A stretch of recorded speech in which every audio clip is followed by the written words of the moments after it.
अनुच्छेद खंड, जिसमें हम देखेंगे कि एक संवादात्मक शैली जो एकालाप है, संवादात्मक शैली में कौन सा है? एकालाप।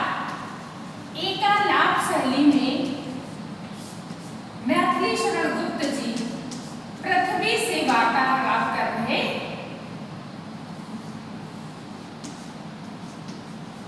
मैथिली शरण गुप्त जी पृथ्वी यानी मातृभूमि से वार्तालाप कर रहे हैं।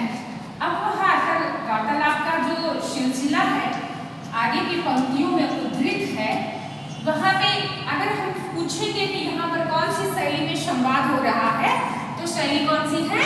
एकालाप। क्योंकि प्रत्युत्तर पृथ्वी से आ नहीं रहा है, इसलिए संवाद डायलॉग ना होकर के कैसा है? एकालाप। आते ही उपकार याद है माता तेरा।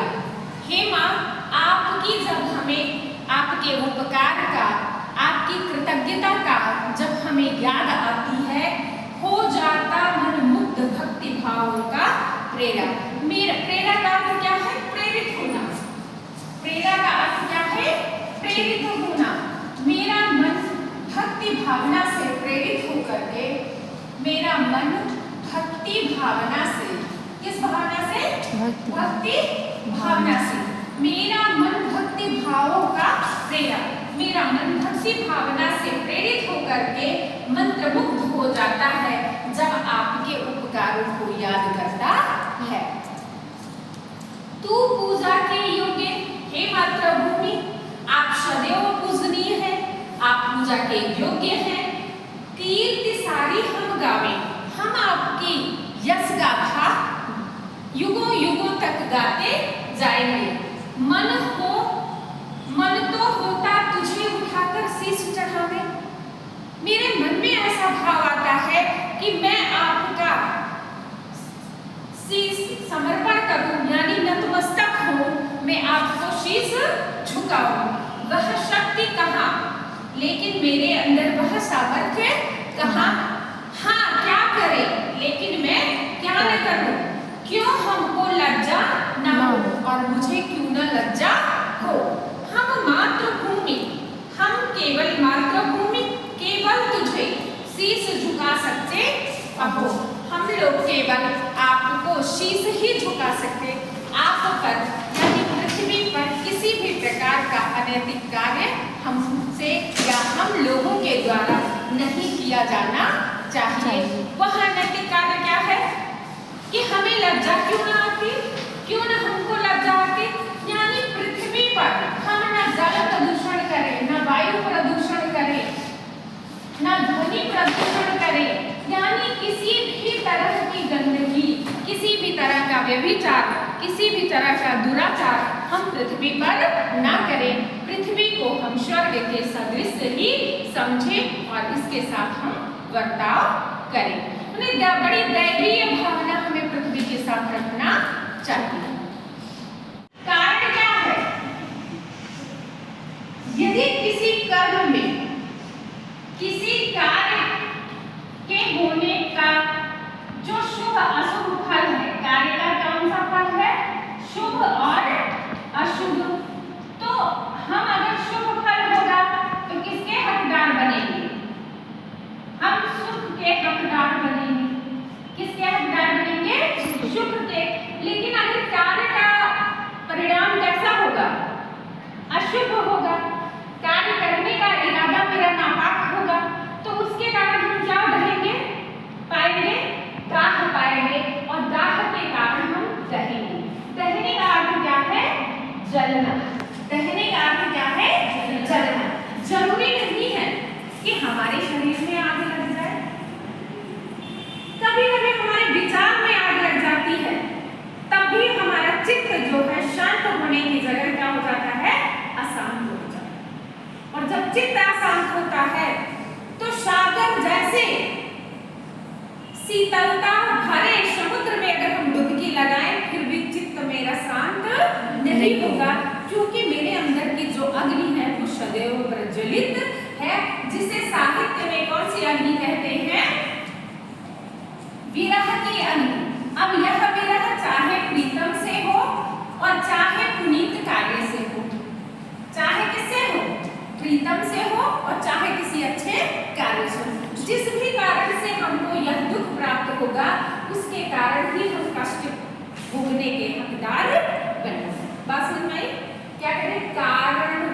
जब शोक दाह से हम रहते हैं। जब कभी हम कुछ ऐसा अनैतिक कार्य करते हैं, अमंगल कार्य करते हैं, अशुभ कार्य करते हैं, जिसके कारण हमें दुख होता है और उसी दुख से हमें जलन होती है और उसी जलन के कारण हम जलते जाते हैं।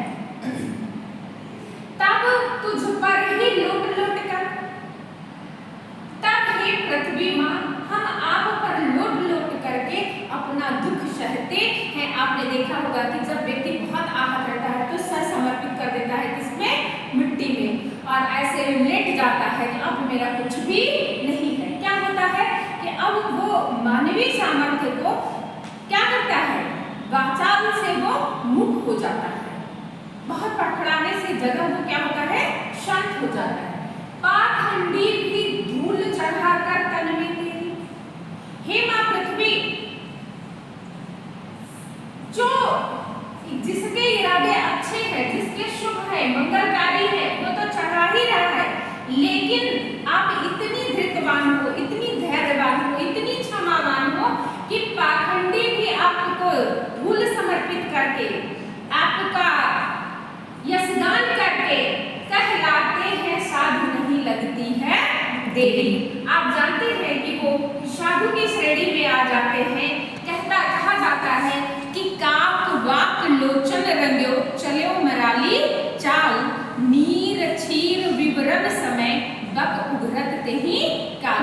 यानी कलेवर बदल देने से सच्चाई क्या है, वो कभी समाप्त नहीं होगी। इसीलिए कहते हैं कि सच्चाई छुप नहीं सकती, बनावट के वसूलों से खुशबू आ नहीं सकती कागज के फूलों से। कभी भी खुशबू कागज के फूल से नहीं आएगी, चाहे जितने अच्छे आप पेपर्स उसमें प्रयोग कीजिए।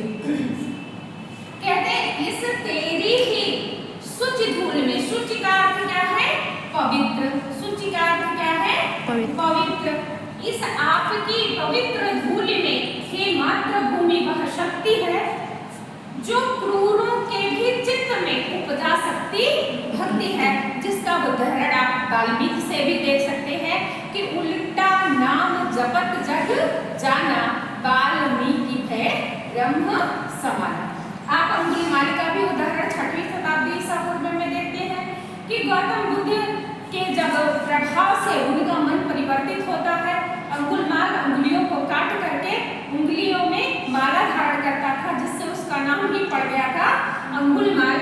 लेकिन जब शांत चित्त, धैर्यवान, स्थिर प्रज्ञा पुरुष गौतम बुद्ध का उनको सानिध्य मिलता है तो वो क्या होते हैं, अंगुलीमाल से क्या बन जाते हैं, भक्त बन जाते हैं और अपनी सारी हिंसा वृत्ति को छोड़ करके अहिंसा के मार्ग को अपना लेते हैं। यहाँ भी कौन सा है, एकालाप किया गया है, खड़ी बोली है, ठीक है, और भाषा में आप देख रहे हैं एकालाप का संवाद है और दोहा छंद है, ये सारे उसमें आप देख सकते हैं। अगला देखिए 14वां, हमें चित्त में अशांति नहीं रखना चाहिए, अशांत, अमंगल, अशुभकारी हमें कुछ भी सोचना नहीं चाहिए।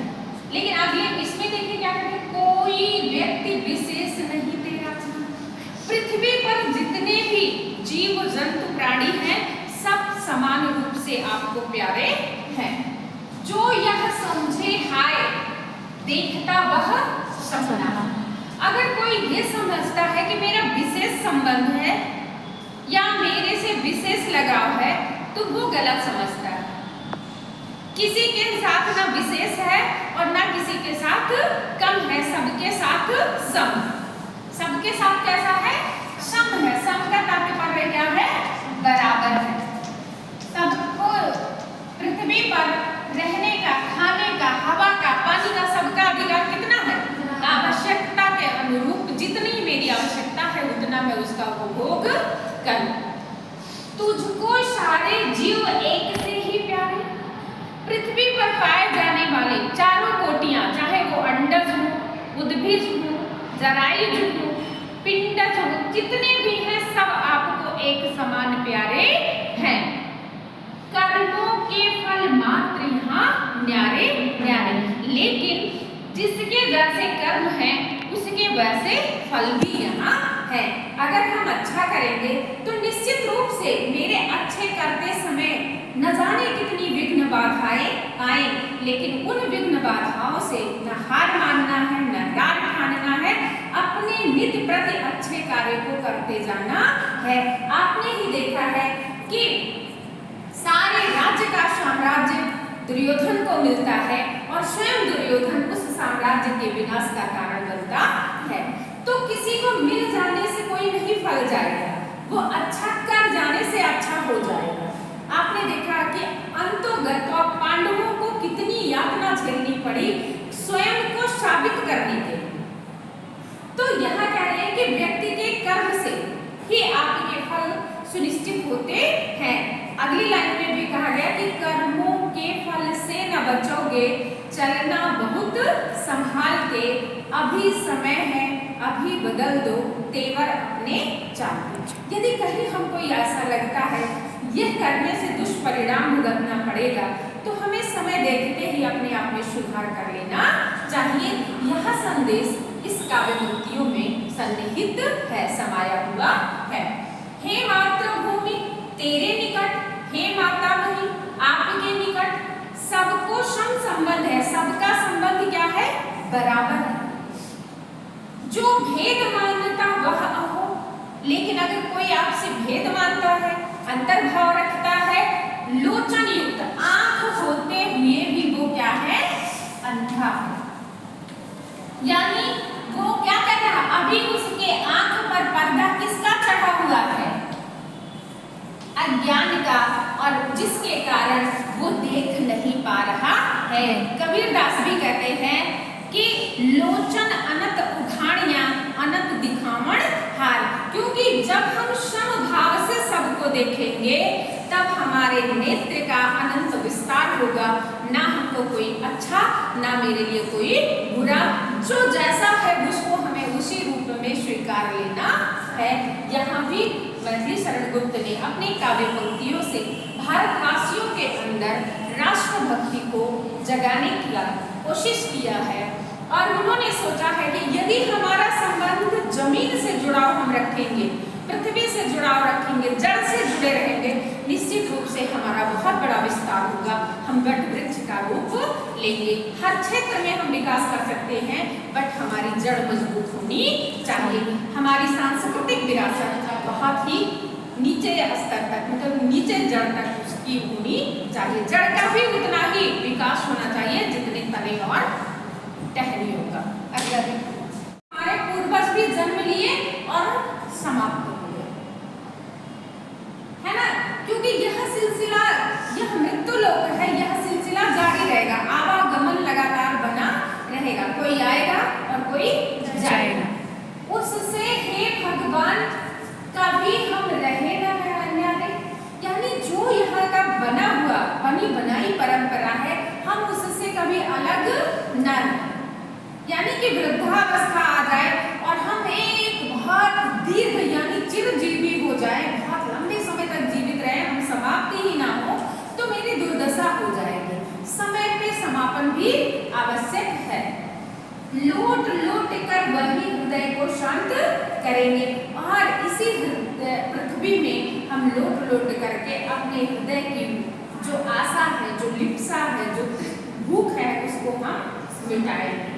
उसमें मिलते समय मृत्यु से नहीं डरेंगे। यानी जब भूमि की बात आएगी, मातृभूमि के सम्मान की बात आएगी, अनुदान की बात आएगी, उसके समर्पण की बात आएगी, तो हम मृत्यु से भी नहीं डरेंगे।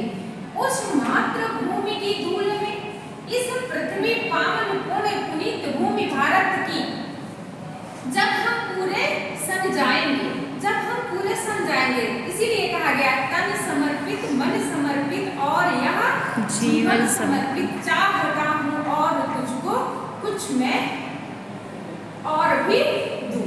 तो क्या करें कि उस मातृभूमि की धूल में जब पूरे सन जाएंगे, पूरे सन जाने का मतलब मन से, वचन से, कर्म से हम पृथ्वी के प्रति कोई भी अत्याचार नहीं करेंगे। होकर भवबंधन, भवबंधन का मतलब जानती है, जो भव का अर्थ है संसार, भव का अर्थ क्या है? संसार। अब आपके पास दो तरह का संसार है, एक तो आपके मन का संसार कि कभी कभी मन में हम शत्रु पैदा कर लेते हैं और असली शत्रु वो होता ही नहीं। और एक संसार का जो सामने प्रत्यक्ष दिखाई देता है, एक अंदर और एक बाहर। सदैव मेरे संसार में दो तरह का संसार चलता रहता है। भाव बंधन मुक्त हो हम आत्मरूप बन जाएंगे। आत्मरूप का मतलब जैसे हम पैदा होने के पहले थे। पानी क्या है? वो पत्थर तो है नहीं, लेकिन जैसे भी पानी अपना भाव बदल करके क्या बन जाता है? हिम। बर्फ बनता है तो ठोस हो जाता है। तो पानी ही तो हिम है। हम बच्चे थे तो सहज थे, मेरा किसी से लड़ाई नहीं थी, दुश्मनी नहीं थी, झगड़े नहीं थे। लेकिन जैसे जैसे युवा हुए, हमारे क्षेत्र बढ़े, वैसे वैसे विवाद भी हुआ, तमाम परेशानियां भी आई। जो कुछ था सो ही है, अब कुछ कहा न जाए। लेकिन जब हिम ही पिघल करके फिर पानी हो गया तो मैं अब वही हो गया जो पहले था। अब मेरे अंदर किसी भी प्रकार का छल, प्रपंच, द्वेष, ईर्ष्या, क्रोध कुछ भी नहीं है। वही यहाँ पर तुलसीदास जी भी कहते हैं कि ईश्वर अंश जीव अविनाशी। ईश्वर का अंश ही क्या है? अविनाशी जीव है। शरीर का परित्याग करता है, जीव फिर कहीं अपनी यात्रा शुरू कर देता है। ये हमारे धर्मशास्त्र कहते हैं। चेतन सहज अमल सुखराती, क्योंकि जो हमारी जीवात्मा है वह चेतना है, चेतना है, उसमें जीवंतता है, निरंतर गति करने की सामर्थ्य है, और वह अमल है, वो गंदी नहीं है, वो किसी तरह के विकारों से युक्त नहीं है, और वह सुख की राशि है। जो जितना उसका दोहन करता है, जो जितना ज्ञान को पीता है, वह उतना ही अपनी इस यात्रा को सुखद संपन्न